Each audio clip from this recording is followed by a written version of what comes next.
അപ്പൊ ഇത്തിരി പെണ്ണ് ചോദിക്കും, നാസികൾക്കും ഡയമണ്ട്സിനും എന്താണ് ബന്ധം? അന്നത്തെ യുദ്ധവും ഇന്നത്തെ മോഷണവും തമ്മിലുള്ള ബന്ധമെന്ത്? അതിന് മോർഗൻ പറയും, നിങ്ങളുടെ എല്ലാ ചോദ്യത്തിനുള്ള ഉത്തരങ്ങളും ഈ വീട്ടിൽ മറിഞ്ഞു കിടപ്പുണ്ട്. അവിടെ നിന്ന് കട്ട് ചെയ്താൽ വെറോണിക്കയോട് പത്രക്കാര് നടന്ന കൊള്ളയെപ്പറ്റി ചോദിക്കുന്നു. അവളുടെ ബിസിനസ്സുകളെല്ലാം ഇല്ലീഗലാണോ എന്ന് ചോദിക്കുന്നു. അവൾ പറയും, 4 കൊള്ളക്കാരായിട്ടുള്ള മജീഷ്യന്മാര് പറയുന്നത് നിങ്ങൾ വിശ്വസിക്കരുത്, അവര് ക്രിമിനൽസ് ആണ്. എത്രയും പെട്ടെന്ന് പോലീസുകാര് അവരെ പിടിക്കുകയും ഞങ്ങളുടെ നഷ്ടപ്പെട്ടു പോയ ഡയമണ്ട് തിരികെ നൽകുകയും ചെയ്യും. അതുകൊണ്ട് കമ്പനിക്കൊരു ഛേദവും സംഭവിച്ചിട്ടില്ല, സംഭവിക്കുകയുമില്ല. അങ്ങനെ ആരും പ്രതീക്ഷിക്കേണ്ടെന്നും പറഞ്ഞ് ഇവൾ അവിടെ നിന്ന് മാറിപ്പോകുന്നു. അത് കഴിയുമ്പോഴാണ് നേരത്തെ ഇവളെ വിളിച്ച് ഭീഷണിപ്പെടുത്തിയ ആ അടഞ്ഞ ശബ്ദക്കാരൻ ഒന്നുകൂടെ വിളിക്കുക. എന്തുപറ്റി, ഡയമണ്ട് കളഞ്ഞു പോയോ എന്നയാൾ ചോദിക്കും. ഇവള് പറയും, ആ ഹോഴ്സ്മെന്റെ പുറകിൽ നീയായിരുന്നോ എന്റെ കയ്യിൽ നിന്നും ഡയമണ്ട് മോഷ്ടിച്ചത്? അത് കേൾക്കുമ്പോൾ ഭീഷണിക്കാരൻ, ഞാൻ മോഷ്ടിച്ചെങ്കിൽ പിന്നെ നിന്നോട് ഡയമണ്ട് ചോദിക്കേണ്ട ആവശ്യമില്ലല്ലോ, എനിക്കതൊന്നും അറിയേണ്ട ആവശ്യമില്ല.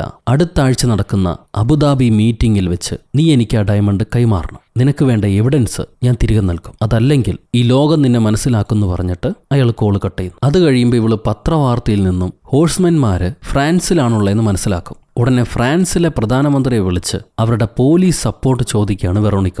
എത്രയും പെട്ടെന്ന് ഈ ഹോഴ്സ്മെന്മാരെ പിടിക്കാൻ പറയും. ഈ നേരത്ത് നമ്മുടെ പിള്ളേര് ആ വീട് മുഴുവൻ പല ഗ്രൂപ്പായി പിരിഞ്ഞ് ഇവർക്കായി കൊടുത്ത ജോലി എന്താണെന്ന് മനസ്സിലാക്കാൻ വേണ്ടി അതിന്റെ തെളിവിനായി പരിശോധിക്കുകയാണ്. നൂഡിൽ തലയനും ഹോഴ്സ് ലേഡിയും കൂടെ ഒരു കണ്ണാടിപ്പുരയിൽ പെട്ടുപോകും. അതീവ ശ്രദ്ധയുണ്ടെങ്കിൽ മാത്രമേ അതിൽ നിന്നും പുറത്തു കടക്കാൻ പറ്റുള്ളൂ. അതേസമയം ഡാനിയലും തോട്ടി പയ്യനും അപ്പ് ആൻഡ് ഡൗൺ എന്ന് പറയുന്ന കോറിഡോറിൽ എത്തിപ്പെടുക. അവിടെ വീടിന്റെ താഴെയുള്ള സാധനങ്ങൾ മുകളിലും മുകളിലുള്ള സാധനങ്ങൾ താഴെയായിരിക്കും. പെട്ടെന്ന് വരുന്ന ആൾക്കാർ കൺഫ്യൂസ് ആയി പോകും, നടക്കാൻ പോലും ബുദ്ധിമുട്ടാണ്.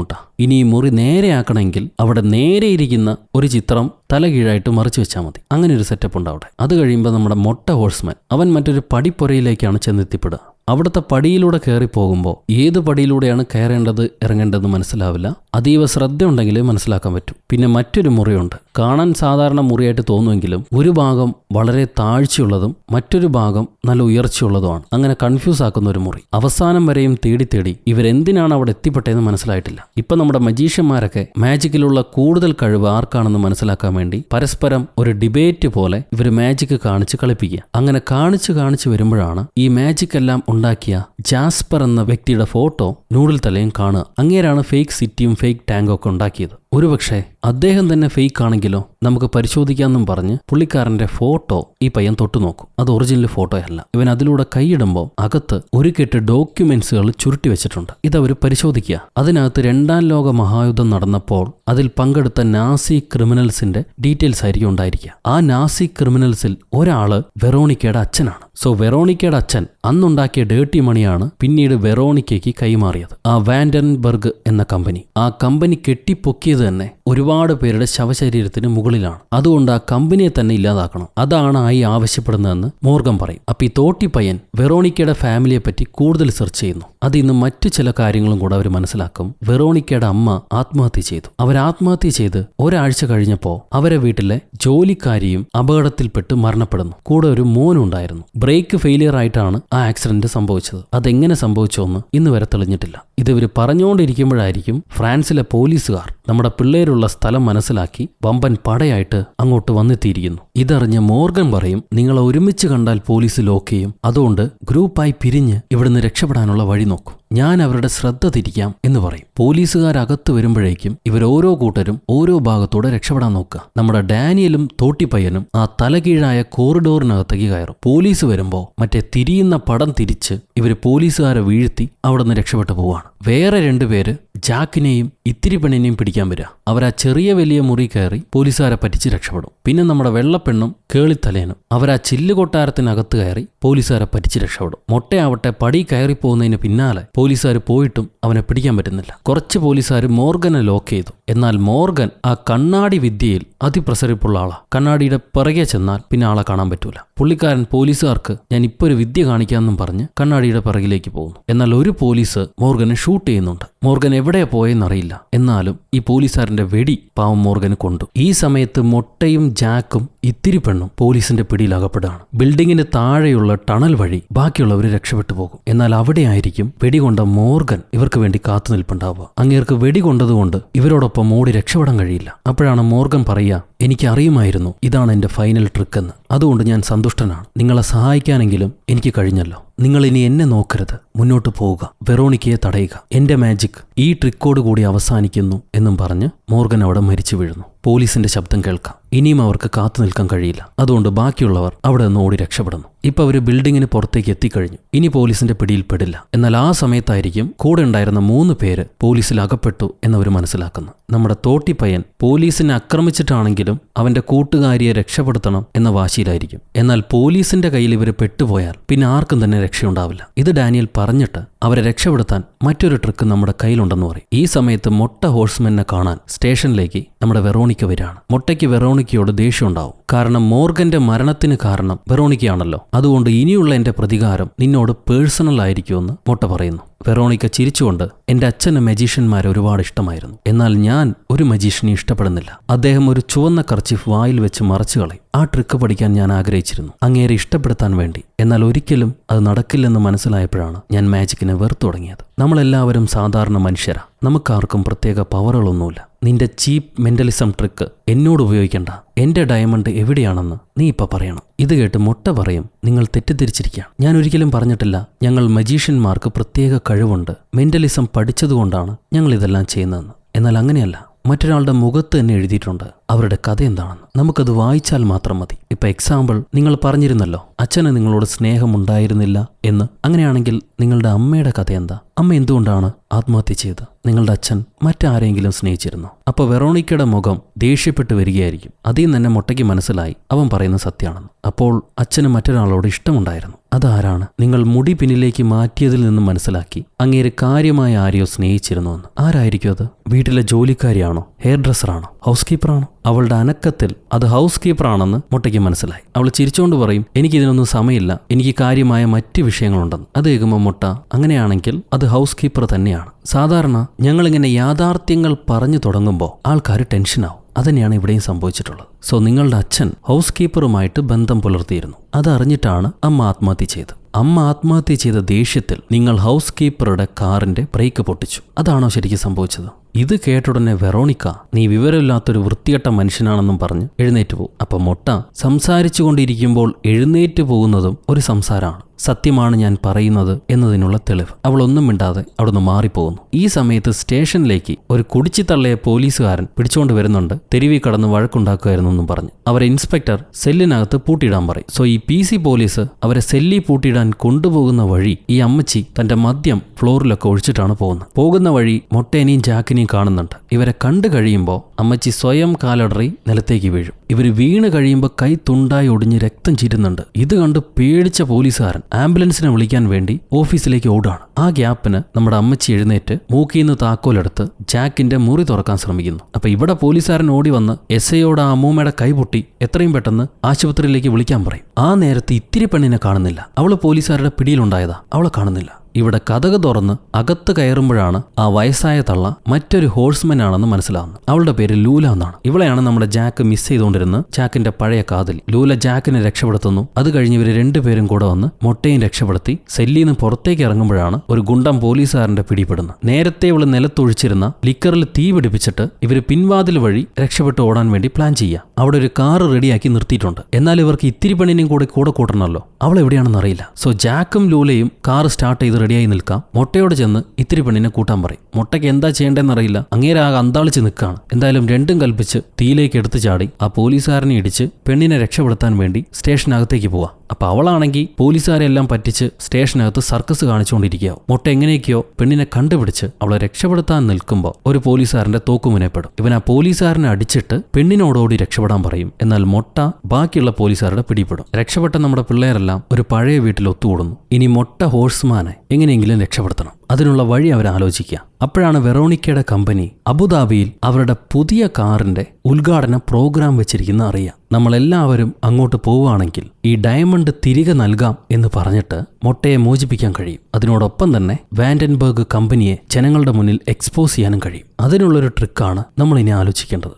ഡാനിയൽ ചോദിക്കും നൂഡിൽ തലേനോട്, എന്ത് ട്രിക്കാണ് നീ ഉദ്ദേശിക്കുന്നതെന്ന്. അവിടുന്ന് കട്ട് ചെയ്താൽ ഇവരെല്ലാരും കൂടെ പ്രൈവറ്റ് പ്ലെയിനിൽ അബുദാബിയിലേക്ക് പറക്കാണ്. ന്യൂഡിൽ എന്തോ ഒരു പ്ലാൻ ചെയ്തിട്ടുണ്ട്. അതവൻ ജാക്കിനും കൂട്ടുകാർക്കും കാണിച്ചു കൊടുക്കും. പ്ലാൻ എന്താണെന്ന് നമുക്കറിയില്ല. ഇപ്പൊ ആദ്യം അബുദാബിയിലെ വലിയൊരു മീറ്റിംഗ് ഹാളിൽ ഇവരൊരു മാജിക് പ്രോഗ്രാം സംഘടിപ്പിക്കുകയാണ്. അതിന്റെ പരസ്യമൊക്കെ കാണിച്ച് ഇവരെ ഒരുപാട് ആൾക്കാരെ കൂട്ടിക്കഴിഞ്ഞു. ഈ പ്രോഗ്രാമിന്റെ അവസാനം ഡയമണ്ട് യഥാർത്ഥ ഓണേഴ്സിന് കൈമാറുമെന്നാണ് ഇവർ പറഞ്ഞിരിക്കുന്നത്. കാണികളെല്ലാവരും കാത്തിരിക്കുന്നു. ആ സമയത്തായിരിക്കും വെറോണിക്ക ഡാനിയലെ വിളിക്കുന്നത്. നിങ്ങൾ ഈ നാട്ടിലേക്ക് എത്തിയെന്ന് ഞാൻ അറിഞ്ഞു. നിങ്ങളെ കൂട്ടുകാരനെ തിരികെ ലഭിക്കാനാണല്ലോ നിങ്ങൾ എന്റെ പുറകെ വരുന്നത്. എന്റെ കയ്യിൽ നിന്നും മോഷ്ടിച്ച ഡയമണ്ട് എനിക്ക് തിരികെ നൽകുക. ഞാൻ നിങ്ങളുടെ കൂട്ടുകാരനെ മോചിപ്പിക്കാം. ഈ വെറോണിക്ക അവളുടെ പുതിയ കാറിന് വേണ്ടി ഒരു ഇവന്റ് സംഘടിപ്പിച്ചിട്ടുണ്ട്. ആ ഇവന്റിലേക്ക് ഈ ഹോഴ്സ്മെൻ ടീമിനെ അവൾ ക്ഷണിക്കും. അവിടെ വെച്ച് അവരുടെ കൂട്ടുകാരനെ കൈമാറാമെന്ന് പറയും. കമ്പനിയുടെ പുതിയ സ്പോർട്സ് കാറാണ് അവിടെ പരിചയപ്പെടുത്തുന്നത്. വെറോണിക്ക ഇവന്റ് ഉദ്ഘാടനം ചെയ്തതിനു ശേഷം ഹോഴ്സ്മെന്നിന് വേണ്ടി കാത്തിരിക്കും. നമ്മുടെ 4 ഹോഴ്സ്മെന്മാരും ആ ഇവന്റിലേക്ക് വരുന്നു. ഇവരുടെ പുറകെ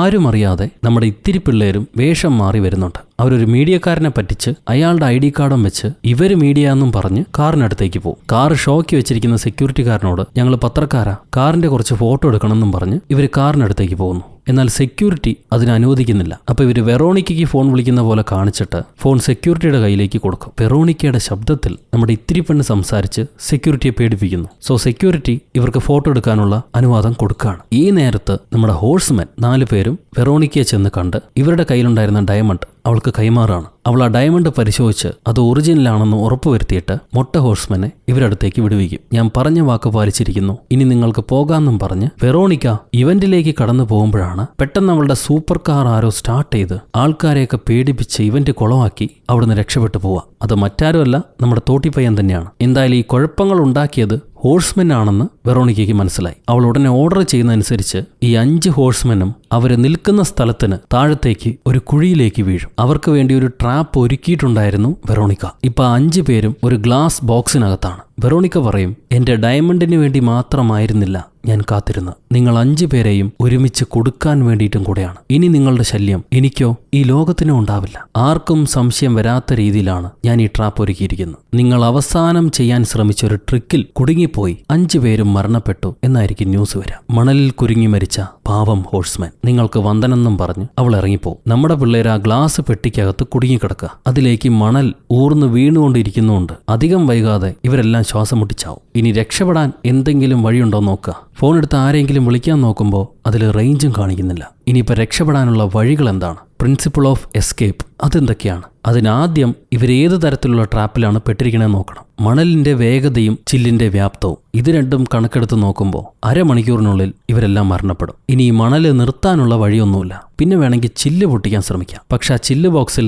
എന്തെങ്കിലും കുഴപ്പങ്ങൾ ഉണ്ടാവണം. അതേ ഇവർക്ക് ഉപയോഗിക്കാൻ കഴിയുള്ളൂ. ഇവര് പരിശോധിക്കുമ്പോൾ കുഴപ്പങ്ങളൊന്നും കാണുന്നില്ല. വളരെ സ്ട്രോങ് ആയിട്ടുള്ള ചില്ല് പെട്ടിയാണത്. ജാക്ക് ചോദിക്കും, പ്രിൻസിപ്പിളിൽ ഒന്നുകൂടെ ബാക്കിയില്ലേ, അതിലെന്തെങ്കിലും ചാൻസ് ഉണ്ടോന്ന്. ഈ സമയത്ത് വെറോണിക്കയ്ക്ക് ആ ഭീഷണിപ്പെടുത്തിയ ആള് വീണ്ടും വിളിക്കുന്നു. നിന്റെ കയ്യിൽ ഡയമണ്ട് തിരിച്ചു കിട്ടി എന്ന് ഞാൻ അറിഞ്ഞു. ആ ഡയമണ്ട് നീ എവിടെയാണോ സൂക്ഷിക്കുക, എവിഡൻസുമായിട്ട് അതേ സ്ഥലത്ത് വന്നാൽ എന്നെ കാണാൻ കഴിയും. എത്രയും പെട്ടെന്ന് അങ്ങോട്ട് വരൂ എന്ന് പറയും. ഇവള് കാറ് നേരെ വോൾട്ടിലേക്ക് വിടാൻ പറയാണ്. വീണ്ടും നമ്മുടെ ഹോഴ്സ്മെനിലേക്ക് തിരിച്ചു വന്നാൽ അവസാനത്തെ പ്രിൻസിപ്പിൾ നടക്കില്ലെന്ന് മനസ്സിലാക്കി എല്ലാവരും മരിക്കാൻ തയ്യാറായിട്ട് നിൽക്കുക. അപ്പോഴായിരിക്കും ലൂല ചാക്കിനോട് ഞാൻ നിന്നെ സ്നേഹിച്ചിരുന്നു, പറയാൻ വിട്ടുപോയി, ഇനിയിപ്പം മരിച്ച് സ്വർഗത്തിൽ പോയിട്ട് സന്തോഷമായിട്ട് ജീവിക്കാന്ന് പറയാം. എല്ലാവരും അങ്ങനെ പ്രതീക്ഷ കൈവിട്ടിരിക്കുമ്പോഴാണ് ഡാനിയൽ ഒരു കാര്യം പറയുന്നത്. ബിൽഷ്രിക് എന്ന മജീഷ്യൻ ഇതുപോലൊരു മാജിക് ട്രിക്ക് പ്രയോഗിച്ചിട്ടുണ്ട്. അതിൽ നിന്നും എങ്ങനെയാണ് അദ്ദേഹം രക്ഷപ്പെട്ടത്? അന്ന് ഗ്ലാസ് പൊട്ടിക്കാൻ കഴിഞ്ഞില്ല. പിന്നെ മണൽ നനച്ച് മണലിന്റെ ഭാരം കൂട്ടിയിട്ടാണ് അദ്ദേഹം ഗ്ലാസ് പൊട്ടിച്ചത്. അങ്ങനെ മണൽ നനയ്ക്കാൻ വല്ല പ്ലാനും ഉണ്ടോയെന്ന് ഇവരാലോചിക്കുക. മൂത്രമൊഴിച്ച് നനയ്ക്കാൻ പോവാണെന്നാണ് ഞാൻ ആദ്യം കരുതിയത്. പക്ഷെ മോളിൽ കൂടെ ഒരു വാട്ടർ പൈപ്പ് പോകുന്ന കണ്ട് അത് ഇവർ പൊട്ടിക്കാൻ തീരുമാനിക്കും. അതിനുവേണ്ടി ഒരു ബെൽറ്റ് വേണം. ഒരാൾ ബെൽറ്റ് ഊരി കൊടുക്കുന്നു. നമ്മുടെ ജാക്ക് ആ പൈപ്പ് ബെൽറ്റ് ഇട്ട് പിടിച്ച് താഴേക്ക് വലിച്ച് അതിന്റെ ലോക്ക് പൊട്ടിക്കാൻ ശ്രമിക്കും. ബാക്കിയുള്ളവരും കൂടെ സഹായിക്കുന്നു. അങ്ങനെ ആ പൈപ്പ് എങ്ങനെയൊക്കെയോ ഇവർ പൊട്ടിച്ച് വെള്ളം ചാടിച്ചു തുടങ്ങി. ഈ സമയത്ത് സൂപ്പർ കാറുമായിട്ട് ആൾക്കാരെ പറ്റിച്ച് കടന്നുപോയ നമ്മുടെ തോട്ടിപ്പയ്യനെ പോലീസുകാർ പിടിച്ചുകൊണ്ടുപോകും. അവരവനെ ഇന്റർപോളിന് കൈമാറുന്നു. ഈ നേരം വെള്ളം പെട്ടിനിറച്ചു ആയെങ്കിലും ഗ്ലാസ് ചില്ലിന് അതെല്ലാം താങ്ങാനുള്ള കരുത്തുണ്ടായിരുന്നു. ഇതുവരെയ്ക്കും അത് പൊട്ടിയിട്ടില്ല. സാൻഡി കിടന്നിട്ടുണ്ടെങ്കിൽ കുറച്ചു നേരം കൂടെ ജീവൻ പിടിച്ച് നിർത്തായിരുന്നു. എന്നാൽ ഇപ്പോൾ എല്ലാം കൂടെ വെള്ളത്തിൽ മുങ്ങി ചാവാൻ പോവുക. ഇനിയിപ്പോൾ എന്താ വഴിയെന്ന് അവർ ഡാനിയലോട് ചോദിക്കുമ്പോൾ ഡാനിയൽ പറയും ഗ്ലാസ് പൊട്ടിക്കാൻ ഡയമണ്ട് കഴിഞ്ഞേ മറ്റൊരു ഉപകരണമുള്ളൂ. ആരുടെയെങ്കിലും കയ്യിൽ ഡയമണ്ട് ഉണ്ടോ? നമ്മുടെ ഹെൻലിയുടെ കയ്യിൽ ഒരു ഡയമണ്ട് മോതിരമുണ്ട്. അവൾ അത് കല്യാണത്തിന് വാങ്ങിച്ചിട്ടതാ. അത് തന്നെ പ്രയോഗിക്കാമെന്നും പറഞ്ഞ് പെണ്ണ് വെള്ളത്തിൽ മുങ്ങി ഈ ഗ്ലാസ് ചില്ലിലേക്ക് കൈ കൊണ്ടിടിക്കുകയാണ്. ഈ നേരത്ത് പോലീസുകാർ പിടിച്ചുകൊണ്ട് പോകുന്ന തോട്ടിപ്പയ്യൻ അവരെല്ലാം ട്രിക്ക് കാണിച്ച് പറ്റിച്ച് അവരുടെ വാനിനകത്ത് നിന്ന് രക്ഷപ്പെട്ടു പോകും. ഇവിടെ നമ്മുടെ പിള്ളേര് ആ ഡയമണ്ട് ഉപയോഗിച്ച് ഗ്ലാസ് പൊട്ടിച്ച് രക്ഷപ്പെടുന്നു. അത് കഴിഞ്ഞ് ഇവർ പ്ലാൻ ചെയ്ത ഷോയിലേക്ക് എത്രയും പെട്ടെന്ന് എത്തണം. ഇവർ ആ സ്ഥലത്തേക്ക് പോവാ. ആ നേരം വെറോണിക്ക അവള് ഡയമണ്ട് സൂക്ഷിച്ചു വെക്കുന്ന വോൾട്ടുള്ള സ്ഥലത്തേക്ക് എത്തിക്കഴിഞ്ഞു. സെക്യൂരിറ്റിയുടെ കയ്യിൽ നിന്ന് ഒരു തോക്കും വാങ്ങിച്ച് ഇവൾ വോൾട്ടിനകത്തേക്ക് കയറും. അപ്പൊ അവിടെ നമ്മുടെ നൂഡിൽ ചെറുക്കനാണ് ഇവൾക്ക് വേണ്ടി കാത്തിരിക്കുന്നത്. വെറോണിക്ക, നീ ആരാണ്? എന്റെ തെളിവ് എവിടെ എന്ന് ചോദിക്കും ഈ ഡയമണ്ട് കാണിച്ചിട്ട്. ആ ചെറുക്കൻ മുന്നോട്ട് വന്നിട്ട് പറയാ, നിനക്ക് വേണ്ടി കാത്തുവെച്ചിരുന്ന ആ തെളിവ് ഞാൻ തന്നെയാണ്. മനസ്സിലായില്ല? വെറോണിക്ക ഞെട്ടിപ്പോകും. ചെറുപ്പത്തിൽ മരണപ്പെട്ടു പോയി എന്ന് വിചാരിച്ച അവളുടെ സഹോദരനാണ് ഈ നൂഡിൽ പയ്യൻ ചാർലി. അവളുടെ അച്ഛൻ ചെയ്തുകൊണ്ടിരുന്ന ആ ചുവന്ന കർച്ചീഫ് മാജിക് ട്രിക്ക് ഇവൻ ചെയ്തു കാണിക്കും. അച്ഛൻ പഠിപ്പിച്ചതാണ്, നീ പഠിച്ചില്ല, പക്ഷെ ഞാൻ പഠിച്ചു. ഇത് കേട്ട് വെറോണിക്ക പറയും, 15 വർഷങ്ങൾ കഴിഞ്ഞ് നീ തിരിച്ചു വന്നിരിക്കുന്നു. എന്തിനു വേണ്ടിയിട്ടാ? എന്നെ ഇല്ലാതാക്കാൻ വേണ്ടിയിട്ടോ? ഞാൻ ഒരിക്കലും നിന്നെ കൊല ചെയ്യാൻ ആഗ്രഹിച്ചിരുന്നില്ല. ആ കാറിനകത്ത് നീ ഉണ്ടാകുമെന്ന് വിചാരിച്ചില്ല. ഇത് കേട്ട് ചാർലി പറയും, ഞാൻ ഉണ്ടോ ഇല്ലയോ എന്ന് നോക്കാൻ പോലും നീ ശ്രമിച്ചിട്ടില്ല. ഉണ്ടെന്നറിഞ്ഞ് സന്തോഷിക്കുകയാണ് ചെയ്ത്. വെള്ളത്തിൽ വീണ് ഞങ്ങൾ രണ്ടുപേരും പെടയുമ്പോൾ അമ്മ അവസാന ശ്വാസം തന്നാണ് എനിക്ക് ജീവൻ നൽകിയത്. എന്റെ അമ്മയെ നീ ഇല്ലാതാക്കി. ഇത് കേട്ട് വെറോണിക്ക പറയും, എന്റെ അമ്മ ഇല്ലാതായത് നിന്റെ അമ്മ കാരണമാണ്. നീ എന്തുകൊണ്ട് അത് മനസ്സിലാക്കിയിട്ടില്ല? നമുക്ക് നേരിട്ട് ബന്ധമില്ലെങ്കിലും ഞാൻ നിന്നെ എന്റെ അനിയനായെ കരുതിയിട്ടുള്ളൂ. ഇനിയെങ്കിലും എന്റെ നിസ്സഹായാവസ്ഥ മനസ്സിലാക്കൂ. അത് കേട്ട് ചാർലി പറയും, എന്റെ അമ്മയെ ഇല്ലാതാക്കിയതാണോ നിന്റെ നിസ്സഹായാവസ്ഥ? അതുകൊണ്ട് എന്ത് നേട്ടമാണ് നിനക്കുണ്ടായത്? ഈ കമ്പനിയോ ആ ഡയമണ്ടോ അതൊന്നും ഇനി നിനക്ക് സ്വന്തമല്ല. അപ്പൊ വെറോണിക്ക, ശരി, ഇനി ഇതിനൊന്നും ഞാൻ അവകാശം ചോദിച്ചു വരുന്നില്ല, എല്ലാം നീ എടുത്തോളൂ എന്നും പറഞ്ഞിട്ട് ആ ഡയമണ്ട് തിരികെ ചാർലിയെ ഏൽപ്പിച്ച് ഇവൾ തിരിച്ചു നടന്നു പോവാ. പക്ഷെ പോയ പെണ്ണ് പെട്ടെന്ന് തോക്കെടുത്ത് ചെറുക്കന്റെ മണ്ടയിലേക്ക് ഒരൊറ്റ വെടി കൊടുക്കും. ചാർലി മരിച്ച് നിലത്തേക്ക് വീഴുന്നു. വീണ പയ്യന്റെ കയ്യിൽ നിന്ന് ഈ ഡയമണ്ട് എടുക്കാൻ ശ്രമിക്കുമ്പോഴാണ് ചാർലി ചിരിച്ചുകൊണ്ട് എഴുന്നേറ്റ് അവനെ ഷൂട്ട് ചെയ്ത ബുള്ളറ്റ് തുപ്പിക്കളയുക. ബുള്ളറ്റ് ക്യാച്ച് എന്ന പുതിയ ട്രിക്കാണത്രയത്. ഇവള് വീണ്ടും ഷൂട്ട് ചെയ്യാൻ നോക്കും. പെട്ടെന്നാണ് ചുറ്റുമുണ്ടായിരുന്ന കർട്ടൻ മുകളിലേക്ക് ഉയർന്നു പൊങ്ങുന്നത്. ഇവർ ശരിക്കും ആ വോൾട്ടിലായിരുന്നില്ല, ഈ മാജിക് ഷോ ഇവന്റ് നടക്കുന്ന സ്ഥലത്തായിരുന്നു. നമ്മുടെ നൂഡിൽ ചെറുക്കനായിരുന്നു ഇതെല്ലാം പ്ലാൻ ചെയ്ത്. അവൻ കാണികളെ അഭിവാദ്യം ചെയ്തിട്ട് ഈ ഡയമണ്ട് യഥാർത്ഥ ഓണർക്ക് കൈമാറുമെന്ന് നിങ്ങളോട് ഞാൻ പറഞ്ഞിരുന്നില്ലേ? ആ മുഹൂർത്തം സാധ്യമാക്കാൻ എന്നെ സഹായിച്ച എന്റെ കൂട്ടുകാരെ ഞാൻ സ്വാഗതം ചെയ്യുന്നു എന്നും പറഞ്ഞ് നമ്മുടെ ഇത്തിരി പെണ്ണിനെയും തോട്ടി ചെറുക്കനെയും നൂഡിൽ സ്റ്റേജിലേക്ക് വിളിച്ചു വരുത്താണ്. സോ ഇവരെല്ലാം കൂടെ ഹോഴ്സ്മെന്റിന് പോലും അറിയാതെ പ്ലാൻ ചെയ്ത ട്രിക്കായിരുന്നു ഇത്. എന്നാൽ നൂഡിൽ പറയുന്നുണ്ട്, ഹോഴ്സ്മെന്റെയും കൂടെ സഹായത്തോടെയാണ് ഞാൻ ഈ ട്രിക്ക് ചെയ്തതെന്ന്. നമ്മുടെ ഹോഴ്സ്മെന്മാര് തന്നെ അതിശയിച്ചു പോകും. ഞങ്ങളവരെ ഭ്രമിപ്പിച്ചിട്ടാണ് ഇവന്മാരെ ട്രിക്ക് ചെയ്തിരിക്കുന്നത്. ചെറിയ പിള്ളേരാണെങ്കിലും ഭയങ്കരമാര് തന്നെ. ഹോഴ്സ്മെൻസ് ഇവരെ അപ്രിഷിയേറ്റ് ചെയ്യുന്നു. അത് കഴിയുമ്പോൾ ഇവർ വെറോണിക്കയെ പിടിച്ചുകൊണ്ട് വന്ന് ജനങ്ങളുടെ മുന്നിൽ കാണിച്ചിട്ട് നൂഡിൽ പറയാണ്, വെറോണിക്കയുടെ അച്ഛന് ഒരു മകളായിരുന്നില്ല, 2 മക്കളായിരുന്നു. അതിലെ 2ാമത്തെ മകനാണ് ഞാൻ മരിച്ചു എന്നാണ് എല്ലാവരും കരുതിയത്. എന്നാൽ എന്റെ വീട്ടിലെ ജീവിതം മടുത്തതുകൊണ്ട്, അച്ഛൻ അമ്മയെ അംഗീകരിക്കാത്തതുകൊണ്ട് ഞാൻ അവിടുന്ന് ഓടിപ്പോവായിരുന്നു. ഒരു അനാഥാലയത്തിൽ പഠിച്ചു. മാജിക്കിനോടുള്ള കമ്പം കൊണ്ട് ചെറുപ്പം മുതൽ മാജിക് പഠിച്ചുകൊണ്ടിരുന്നു. അങ്ങനെയാണ് ഹോഴ്സ്മെൻ പ്രിയപ്പെട്ടവരായത്. എന്നാൽ മനസ്സിൽ എന്റെ സഹോദരിയും അച്ഛനും ഞങ്ങളോടും ഈ നാട്ടുകാരോടും ചെയ്ത ക്രൂരതയ്ക്ക് പ്രതികാരം ചെയ്യാൻ വേണ്ടി ഞാൻ കാത്തിരിക്കുകയായിരുന്നു. അതിനുവേണ്ടി ഞങ്ങൾ 3 പേരും കൂടെ ചേർന്നൊരു പ്ലാൻ ചെയ്തു. എല്ലാ ഹോഴ്സ്മെനെയും ഒരുമിച്ച് കൂട്ടുക. ദ ഐയുടെ പേരും പറഞ്ഞ് ഞാൻ എല്ലാ ഹോഴ്സ്മെനെയും ഒരുമിച്ച് കൂട്ടി. ഈ പ്ലാൻ എക്സിക്യൂട്ട് ചെയ്തു, അവര് പോലും അറിയാതെ. ഈ വാൻഡൻബർഗ് കമ്പനിയുടെ ഫ്രോഡ് വേലകൾ നാട്ടുകാരെ കാണിക്കാൻ വേണ്ടിയിട്ടാണ് വെറോണിക്കയെ ഇങ്ങോട്ട് പിടിച്ചോണ്ട് വന്നത്. അവളെ എങ്ങനെയാണ് പറ്റിച്ച് പിടിച്ചോണ്ട് വന്നതെന്ന് വെച്ചാൽ, ഇവളെ കാറ് ഡ്രൈവ് ചെയ്തിരുന്നത് അവളെ ഡ്രൈവർ ആയിരുന്നില്ല, നമ്മുടെ പിള്ളേരായിരുന്നു. അവൾ സാൻഡി കൂടെ യാത്ര ചെയ്യുന്നത് പോലെ, മരുഭൂമി കൂടെ യാത്ര ചെയ്യുന്നത് പോലെ ഒരു സീൻ ക്രിയേറ്റ് ചെയ്ത് ഇവളെ ട്രക്കിനകത്ത് കയറ്റി ആ ട്രക്കിൽ നിന്ന് വാൾട്ട് പോലുള്ളൊരു മുറിയിലേക്ക് കൊണ്ടുവന്ന് ആ മുറി നേരെ ഈ സ്റ്റേജിലേക്ക് തള്ളിക്കൊണ്ടുവരായിരുന്നു. അങ്ങനെയാണ് അവളെ പറ്റിച്ച്. ഇത് കേൾക്കുമ്പോൾ വെറോണിക്ക കടന്ന് നിലവിളിക്കുന്നുണ്ട്. എന്നാൽ പോലീസുകാർ വന്ന് അവൾ ചെയ്ത കുറ്റകൃത്യം മനസ്സിലാക്കി അവളെ പിടിച്ചുകൊണ്ട് പോകുന്നു. അത് കഴിഞ്ഞ് നൂഡിൽ പറയും, ഈ ഡയമണ്ട് യഥാർത്ഥ ഓണേഴ്സിന് ഞാൻ കൈമാറുമെന്ന് പറഞ്ഞില്ലേ, അത് മറ്റാർക്കുമല്ല, ഞങ്ങളുടെ കമ്പനിക്ക് വേണ്ടി മൈനിങ് ചെയ്ത് കഷ്ടപ്പെട്ട സൗത്ത് ആഫ്രിക്കൻ കമ്മ്യൂണിറ്റിക്കാണ് ഞാൻ ഈ ഡയമണ്ട്സ് എല്ലാം കൈമാറാൻ പോകുന്നത്. അതിനൊപ്പം അനാവശ്യമായി കൈക്കൽ വെച്ചിരിക്കുന്ന ജനങ്ങളുടെ പണവും ഞങ്ങൾ കൈമാറും. ഇതാണ് ഞങ്ങൾ ഹോഴ്സ്മെന്റെ തീരുമാനം എന്നും പറഞ്ഞ് നൂഡിൽ പയ്യൻ ബാക്കിയുള്ള എല്ലാ ഹോഴ്സ്മെനെയും മുന്നിലേക്ക് വിളിച്ച് എല്ലാവർക്കും ഒരു നമസ്കാരവും പറഞ്ഞിട്ട് ഇവർ കാണാതാകുന്നു. അത് കഴിയുമ്പോൾ ബ്ലാക്ക് ഔട്ട് ചെയ്ത് നമ്മുടെ പിള്ളേരുടെ പഴയ ആ ഓഫീസ് റൂമാണ് കാണിക്കുന്നത്. അവിടെ ഹോഴ്സ്മെൻ പീപ്പിൾ എല്ലാവരും ഉണ്ടാവും. ഇവരടുത്തേക്ക് ഒരു പുതിയ പാഴ്സൽ ഡെലിവറി വരുന്നുണ്ട്. തുറന്നു നോക്കുമ്പോൾ ഒരു പസിൽ ലോക്കറാണത്. നമ്മുടെ ജാക്ക് ആ പസിൽ സോൾവ് ചെയ്യുന്നു. ഉടനെ ഡിലൻ എന്ന ഇവരെ കാണാതെ പോയ പഴയ ഹോഴ്സ്മെൻ കൂട്ടുകാരൻ അതിൽ പ്രത്യക്ഷപ്പെട്ട് വരികയാണ്. അങ്ങേര് ജയിലിലാണെന്നും പറഞ്ഞ് ഇവരെല്ലാം പറ്റിച്ചായിരുന്നു. പുള്ളിക്കാരൻ ഇവരെയൊക്കെ കാട്ടിലും വലിയൊരു മജീഷ്യനാ. അങ്ങേര് പറയും, കുറച്ചു നാളേക്ക് ഹോഴ്സ്മെന്റെ ആവശ്യമില്ലായിരുന്നു, അതുകൊണ്ടാണ് ഞാൻ പിടിക്കപ്പെട്ടു എന്ന് കള്ളം പറഞ്ഞ് നിങ്ങളെല്ലാം പിരിച്ചുവിട്ടത്. എന്നാൽ ഇപ്പോ ഐക്ക് നിങ്ങളുടെ ആവശ്യം വീണ്ടും വന്നിരിക്കുന്നു, പുതിയൊരു മിഷന് വേണ്ടി. അതിന്റെ ട്രിക്ക് എന്താണെന്ന് അറിയണ്ടേ? ഇവർ ചോദിക്കും, എന്താണ് ട്രിക്കെന്ന്. അവിടെ വെച്ച് now you see me you don't എന്ന സിനിമ അവസാനിക്കുന്നു. സോ ഗൈസ്, ഈ സിനിമ നിങ്ങൾക്ക് ഇഷ്ടപ്പെട്ടു എന്ന് വിചാരിക്കുന്നു. നിങ്ങളുടെ അഭിപ്രായം കമന്റിലൂടെ രേഖപ്പെടുത്തുക. ലൈക്ക് ചെയ്യാനും ഷെയർ ചെയ്യാനും പുതിയ കൂട്ടുകാരെല്ലാവരും ചാനൽ സബ്സ്ക്രൈബ് ചെയ്യാനും ഒരിക്കലും മറക്കരുത്. അടുത്തൊരു അടിപൊളി സിനിമയായിട്ട് വീണ്ടും കണ്ടുമുട്ടുന്നത് വരെ, until then it's bye from ഉറു കഥ സുലട്ടുമസ്.